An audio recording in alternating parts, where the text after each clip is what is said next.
अगो य घे ती खुर्ची घेऊन बस. तुमच्या पायास काय झाला? काय नाही गो, ह्या पाय ना सारखा फुटतोय. बाकी काय म्हणतस?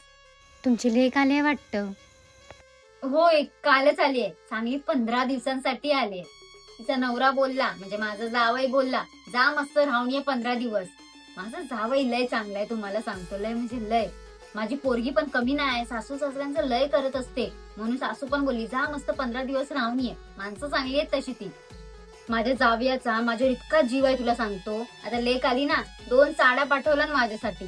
काय गरज त्याला एवढं करायची, तरी करत असतो. तुम्हाला सांगतो, माझा जावई इतका चांगला आहे ना, इतका चांगला आहे ना. कालचीच गोष्ट सांगते. तिला सोडलं आणि मग तो गेला, कारण की हिला प्रवासाचा त्रास होतो ना. माणूस असा होता असा. मी माझ्या जावयाला सांगत होती, 2 दिवस राहावा, आता आलाय तेवढं घाई गडबडीत जायची घाई नका करू. माझी लेक पण बोलत होती, पण ते बोलले नाही नाही, माझं काम आहे, मला जावं लागेल, तू राहा मस्त, मग ये आरामात. माझा जावई माणूस म्हणून चांगला आहेच हो, पण नवरा म्हणून पण त्यापेक्षा चांगला आहे. तुम्हाला माहितीच आहे. माझ्या सुनेला आता बोलतो ना, चहा बनव जा. काय बोलेल माहितीये, थांबा आधी सासूबाई, फ्रेश होतो, मग बनवतो आरामात. म्हणजे आलेली लोक काय बसून राहतील?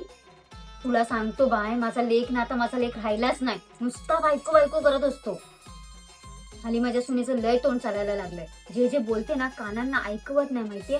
पोराच सांगायचं तर पोर आयशीचं थोडी ऐकणार आहे. त्याला काय बायकोच बरोबर वाटणार, म्हणून गप्प बसलेला बरं.